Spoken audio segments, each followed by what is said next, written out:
మనకు ఒకటి అర్థం కావాల్సినటువంటి విషయం, కేటీఆర్ ఫార్ములా ఈ రేస్ కేసుకు సంబంధించినటువంటి వ్యవహారంలో హరీష్ రావు ఎందుకు సైలెంట్గా ఉన్నాడు? ఎందుకు మాట్లాడుతున్నాడు ఆయన?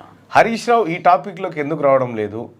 ఆ ఫార్ములా కేసుకు సంబంధించినటువంటి వ్యవహారాన్ని హరీష్ రావు పట్టించుకోవద్దు అనుకుంటున్నాడా, లేకపోతే బామ్మాడిది పోతే బాయతి ఉంటే నేనే కదా అనేటువంటి ఆలోచన ఏమైనా ఉందా? హరీష్ రావు ఎందుకు సైలెంట్గా ఉన్నాడు ఈ వ్యవహారంలో? ఇది ఇప్పుడు అసలైన ప్రశ్న బీఆర్ఎస్ పార్టీలో. గతంలో నుంచే ఏసీబీ కేసు నమోదు చేసినటువంటి డిసెంబర్ మాసం నుంచి ఇప్పటి వరకు అనేక పరిణామాలు చోటు చేసుకుంటూ వస్తూ ఉన్నాయి. సో కేటీ రామారావు అరెస్ట్ అంటూ ఏసీబీ నోటీసులు జారీ, తర్వాత ఈడీ జారీ, ఆ తర్వాత ఎంక్వైరీ కోసం నోటీసులు ఇచ్చినటువంటి పరిస్థితుల్లో హైకోర్టులో వాదనలు ప్రతివాదనలు తీర్పు పెండింగ్లో ఉన్నటువంటి పరిస్థితి, ఈ అన్నీ చూస్తున్నటువంటి పరిస్థితుల్లో సో మరి కేటీ రామారావు సొంత బామ్మాడిదే, ఆయన వ్యవహారంలో హరీష్ రావు సైలెంట్గా, అంటే నాకు కనిపించినంత వరకు అయితే నేనే చూడలేదు. బహుశా ఈ విషయంలో మాట్లాడలేదు, ఎక్కడన్నా మాట్లాడుంటే నేను కరెక్ట్ చేసుకుంటా, అది అట్లా తప్పేం లేదు.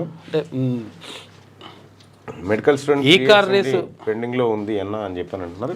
హరీష్ రావు ఈ కేటీ రామారావు గురించి హరీష్ రావు ఈ కార్ రేసుకు సంబంధించి హరీష్ రావు ఎక్కడైనా స్పందిస్తున్నారా? మీరు కామెంట్ రూపంలో తెలియజేయండి బాయ్ సాబ్. వాస్తవానికి నాకు కూడా తెలియదు, నేను అంత అబ్జర్వ్ చేయలే. ఆయన ఆ మాట మాట్లాడడం చూడలే. ఎంతసేపు రైతులు, రుణమాఫీ, భరోసా, ఆ కౌలు రైతులు వీటి గురించే మాట్లాడడం నేను చూసిన తప్ప, కానీ వేరే విషయాలు అన్ని మాట్లాడుతున్నాడు కానీ ఇది మాట్లాడలేదు. మరి ఏమన్నా మాట్లాడితే అట్లాంటిది ఏమైనా ఉంటే దయచేసి నా దృష్టికి తీసుకురండి, నాకు తెలియనటువంటి. మాట్లాడకపోతే లైన్ క్లియర్ కోసం ఎదురు చూస్తున్నట్టు లెక్క.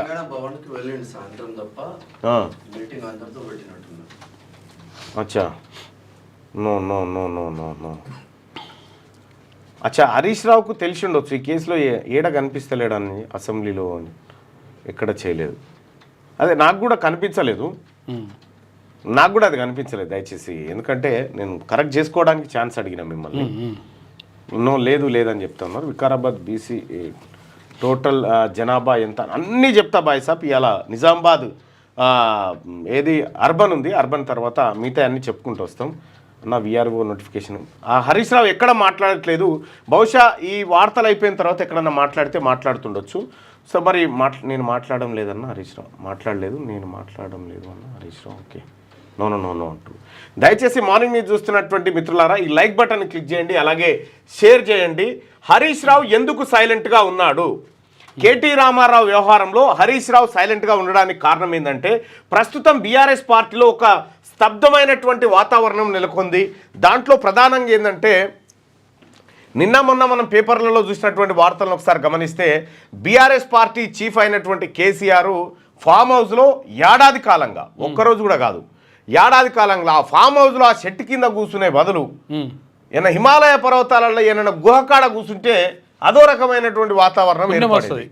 కానీ ఆ చెట్టు కింద కూర్చొని సరే వచ్చిపోయేటోళ్ళని పలకరించుకుంటే ఏదో వ్యవసాయం ఆయన ఏందో రెస్ట్ తీసుకుంటా ఉన్నాడు. కానీ హిమాలయ పర్వతాల్లో పోతే మరి ఆయన పేరు ఏం పేరు? జగదీష్ ఎవరు ఆయన పేరు?